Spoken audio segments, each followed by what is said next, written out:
Olá a todos e a todas, bem-vindos a mais um episódio de apresentações dos nossos profissionais. Hoje estamos à conversa com a Helena Ventura, a psicóloga clínica e um bocadinho distante de nós, assim, mais para as ilhas. Olá Helena, tudo bem? Olá, está tudo. Quer dizer, tudo bem? Não, já soube que o temporal está por aí.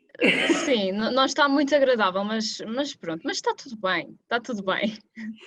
Então, Helena, e como é que uma psicóloga da Ilha da Madeira descobre a Reborn? Ok, a Reborn, na verdade, numa pesquisa que eu tinha efetuado já há uns meses, eu já as tinha, portanto, dado de caras com o site que estava em manutenção na altura.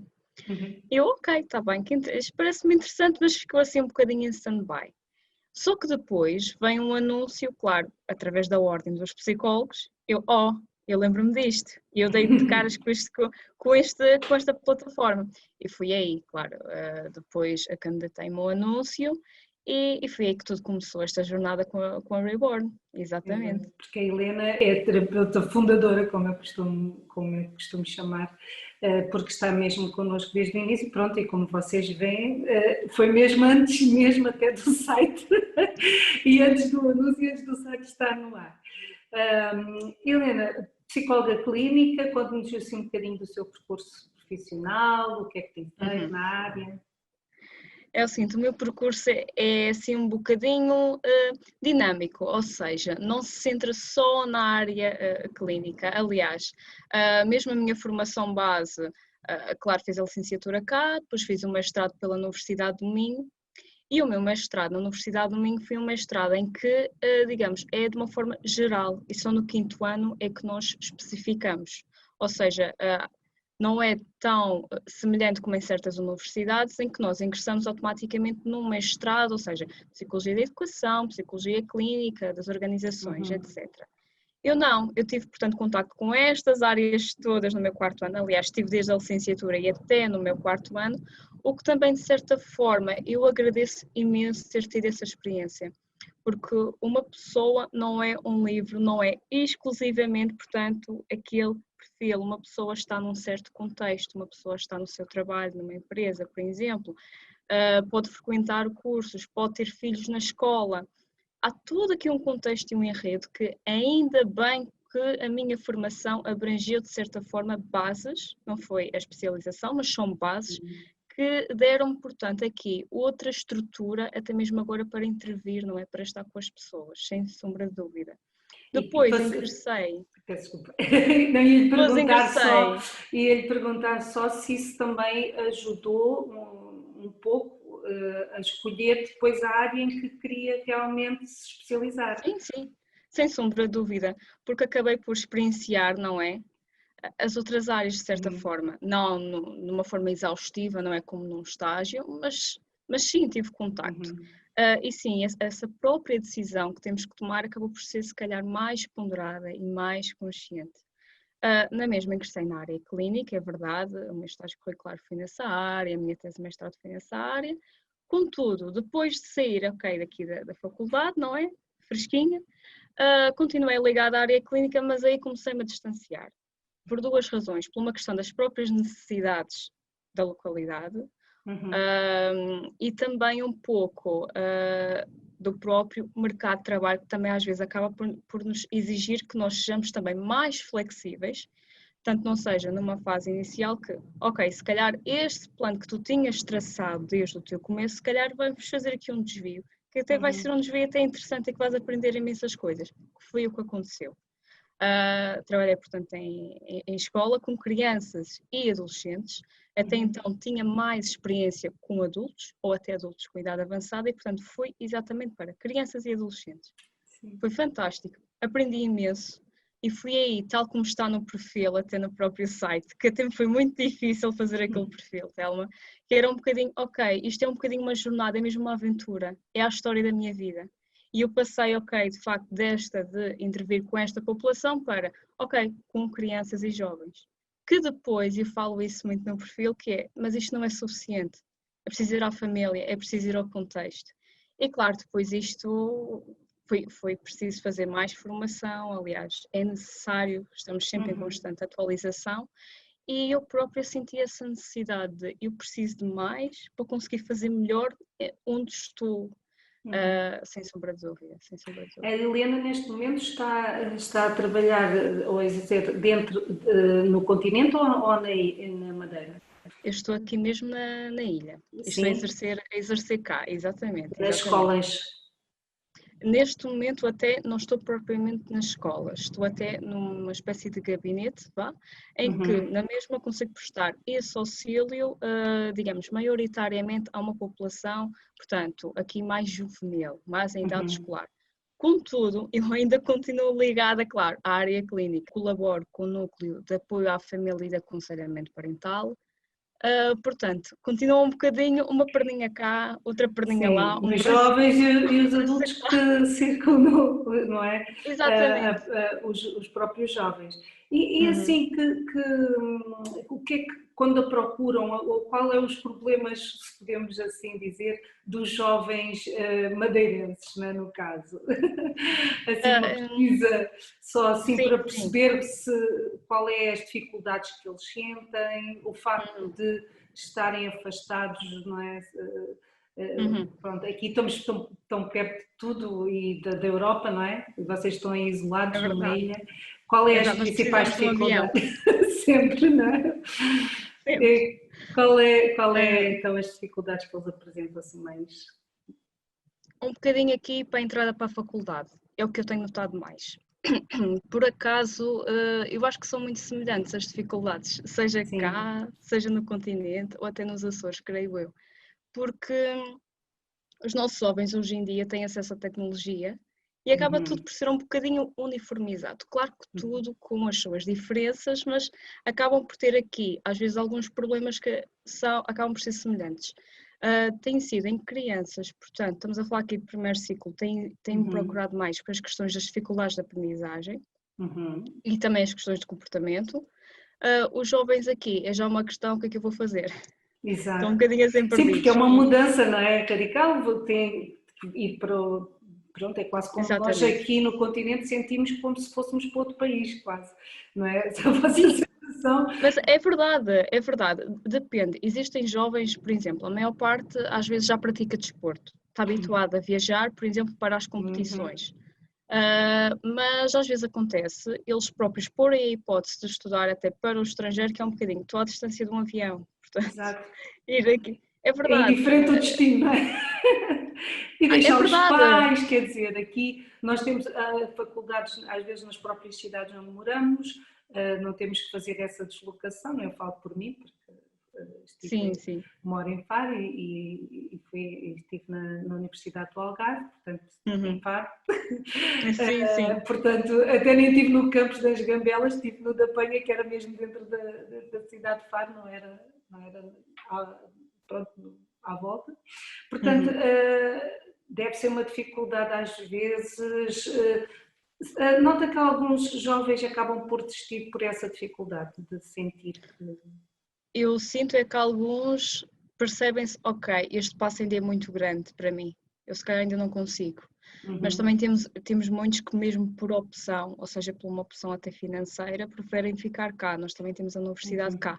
Ou então fazem, eu fui também um desses casos, fiz a minha licenciatura cá, porque ok, não conseguia ir, ok, mas depois eu sabia que teria que tirar o mestrado, preparei-me para isso, principalmente, claro, em termos económicos, acarreta outros custos, porque sabem, as viagens não Sim, são sim, propriamente sim. muito baratas, e preparei-me nesse sentido, e é o que muitos jovens fazem, e depois, ok, fui tirar o mestrado no continente, Exato. pronto. E é um bocadinho, acho que muitos deles já têm um bocadinho esta visão de, ok, se calhar eu vou ter que ir mesmo para fora. Pois há, claro, aqui a ansiedade, muita ansiedade de desempenho, com estas questões das provas, então agora com a pandemia, de facto, em termos do próprio ensino, estão um pouco, ok, agora como é que eu vou fazer os exames e tenho que ter nota e tenho que ter média, e há aqui ainda esta pressão ainda acrescida. Sim, isso estou a sentir, sim, sem E sombra de depois a dúvida. ansiedade dos pais de os deixar ir, não é? Também. Também, Também há. Às vezes é preciso mesmo falar com todo o agregado familiar. Sim, isso é preciso O reunir. jovem pode estar preparado, mas a família não está. É verdade, é verdade. Às vezes é necessário mesmo chamar a família. E se for necessário, chama-se a família, fala-se com a família. Exato. Para estarem, portanto, para preparar, não é da melhor forma possível. Também poderá acontecer o contrário. É raro, mas também acontece o contrário, que é o jovem não se sente preparado e a família, não, tu tens que ir, lá é melhor. Vai. Também acontece o contrário. Exato. Mas sim, acontece um pouco isto. E claro, há aqui duas grandes questões que levantam-se sempre e acho que os meus colegas também devem sentir, que é a ansiedade, perturbações do espectro da ansiedade, seja em qualquer fase do ciclo vital. Sim. E então agora as perturbações do humor, nomeadamente a depressão. Tem havido, aliás, acho que sempre houve, a ansiedade aqui e a depressão sempre foram, pelo menos desde que comecei a exercer, as duas grandes não é que mais nos aparecem e infelizmente continua. E claro, não sei se por uma questão, a pandemia pode ter vindo a piorar aqui. Veio agravar. Quadros. Sim, tem muitas vezes estes quadros, não é, de humor depressivo e agora aqui já se torna mesmo patológico. Sim, infelizmente esta pandemia tem trazido desafios. É interessante falarmos sobre este tema, que teríamos que o falar uma vez que estamos a falar com uma psicóloga clínica, mas eu ontem estava a ler um artigo que também sobre esse tema e falava muito dessa questão da ansiedade pelo facto de nós sermos mesmo multitasking.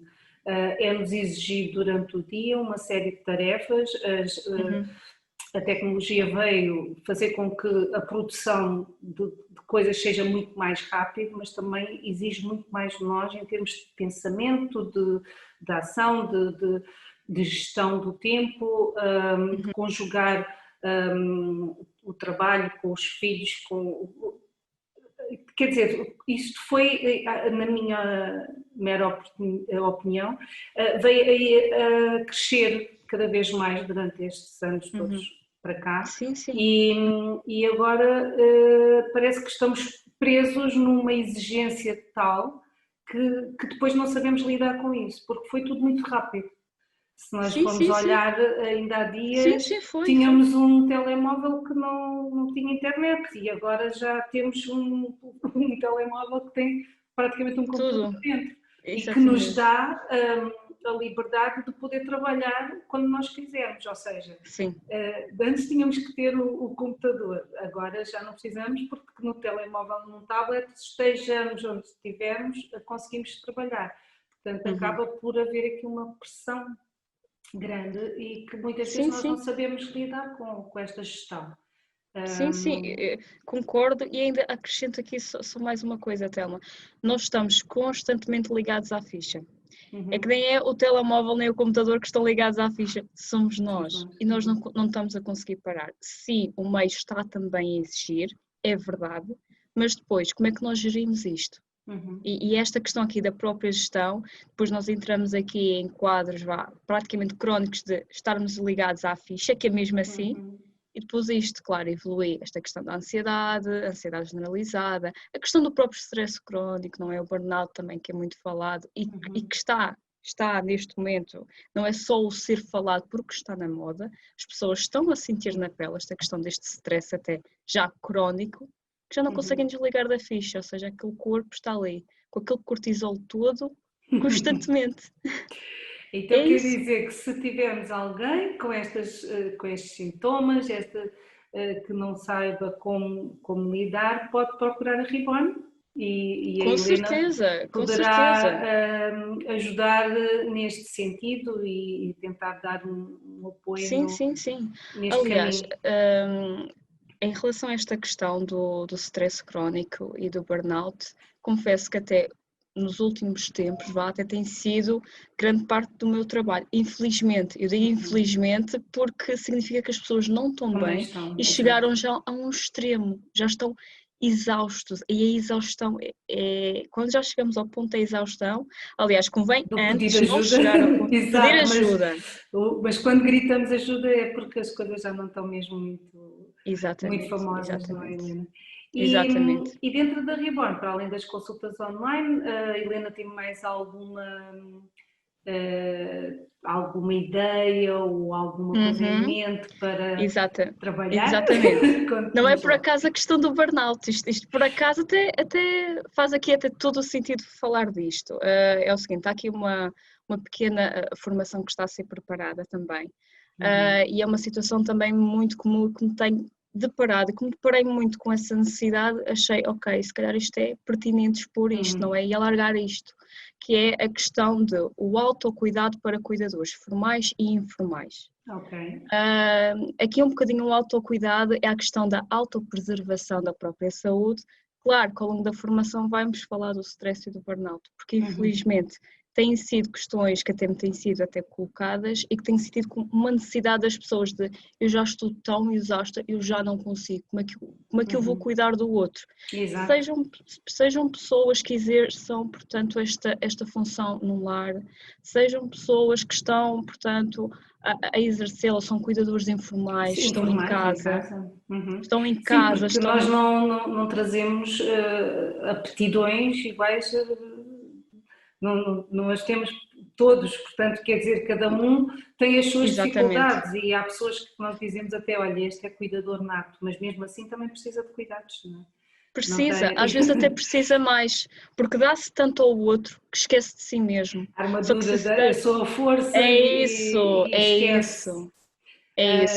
Às isso. vezes é a questão do não, eu não posso, às vezes até mesmo nas questões do luto, que depois podem vir após essas situações, ou até mesmo os cuidadores formais que lidam com isso todos os dias, aquela questão do eu tenho que ser forte por eles, tenho que ser forte pelos que cá ficam, tenho que ser forte pelas familiares, tenho que ser forte e, no entanto, a carga energética vai enchendo até que chega a uma altura que não dá mais e muitas pessoas têm que fazer pausas nessas profissões porque não conseguem continuar a lidar com isso.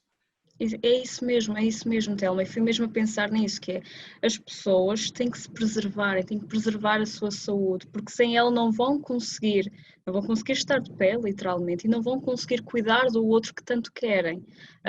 E isto aqui há imensas situações, infelizmente também é uma realidade nossa, seja por, sim, a nossa população está a envelhecer, portanto é uma realidade que até nos vai sendo cada vez mais comum, mas até mesmo, por exemplo, em casos de uma questão de uma doença crónica, sim, ou que haja aqui uma questão que esteja dependente. Exatamente. E há aqui um bocadinho, há sempre aqui os cuidadores sentem sempre esta responsabilidade de erguer a capa de heróis, que alguns são mesmo uma capa de heróis, estejam em casa, estejam nos lares, estejam em centros de apoio, não é? Mas que são os cuidadores formais e informais, ergam aquelas capas de heróis e tentem ser o mais invencíveis e incansáveis. Mas são seres humanos, nós não somos. Até o computador, reparem, o computador precisa de fazer atualizações de software.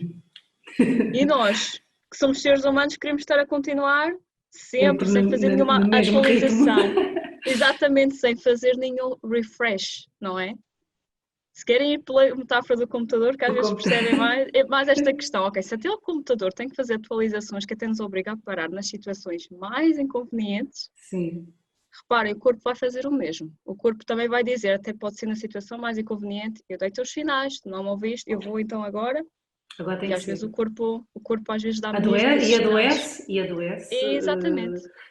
Tanto que as pessoas às vezes esquecem-se um pouco que estamos todos interligados e que a parte cognitiva afeta muito a física, embora as pessoas achem que só temos que tratar do corpo físico e esquecemos que a mente muitas vezes provoca doenças físicas e que é muito, muito importante o autocuidado e para os cuidadores essencialmente, mas para todas as pessoas devem ter momentos em que estão com elas próprias e que fazem coisas para si. Tem que existir este autocuidado, temos que ter momentos de paragem, daí a importância que a colega Sara também falou da questão do mindfulness, de termos os momentos de estarmos connosco, de termos momentos de paragem, obrigar-nos a isso, porque senão, se não tivermos essa questão do autocuidado, seja ele em contexto for, profissional, familiar, cuidadores ou não, provavelmente vamos ter depois grandes problemas a Exatamente. resolver. E isso preocupa-me seriamente. Eu acho que nós devemos sempre apostar, e eu prefiro até, e a própria Reborn é uma plataforma que permite aqui e está a trabalhar sim para para intervir quando as coisas já estão num patamar superior, mas muito na prevenção. Sim. E é isso que eu adoro neste projeto, é que temos aqui uma série de profissionais de várias áreas e em que nós podemos fazer um bocadinho esse refresh e um bocadinho recarregarmos, porque se nós atuarmos aqui na prevenção e se fizermos isso por nós, já muito mais dificilmente iremos chegar àquele estado. Sim, podemos nos sentir cansados, sim, podemos chegar até a um estado mas é possível, portanto, mais facilmente reverter e recarregarmos essas energias do que se deixarmos avançar. É óbvio que aí vai demorar mais tempo também neste tipo de recuperação. Exato. Sim, isso é claro. É como se, e muitas vezes as pessoas, fazem isto até com o médico, que parece um problema, e vão ao médico para não deixar, não é? Que a coisa Exato, fique mas pior. é aquela questão, a parte física, e as Aí é que pessoas, está. quando é doença mental, a pessoa acha sempre, e aquela típica frase, eu não tenho tempo para ter depressões. Exato, sim, É a frase que mais se ouve e, no sim. entanto, as pessoas começam a ter ali muitos sinais a avisar e acabam por entrar depois numa depressão crónica, mais difícil de tratar e muitas vezes irreversível, e não tomam essa consciência.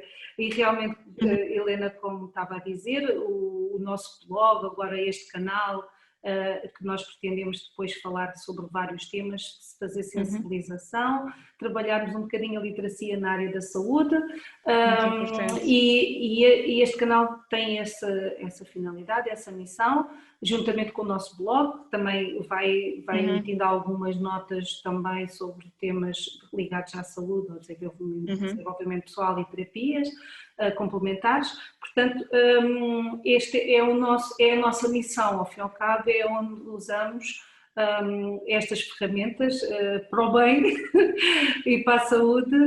Exatamente. E à semelhança dos outros colegas, também convido já, desde já a Helena a estar presente também aqui neste canal para falarmos de outros temas que as pessoas possam nos solicitar. Se deixarem aqui em baixo os comentários com temas que gostassem que a Helena desenvolvesse. Se for um tema também que se quiserem conhecer um bocadinho da Ilha da Madeira, ela terá todo o prazer, porque também faz parte viajar e estarmos felizes. Portanto, se tiverem alguma curiosidade em saber mais, deixem os comentários e nós voltamos depois no outro episódio com a Helena para falar sobre esses assuntos. Helena, muito obrigada pela sua presença. Muito obrigada. E uma boa continuação na Reborn. Obrigado por estar connosco. E pronto, este foi o nosso episódio de hoje, a conversa com a Helena Ventura. Muito obrigada.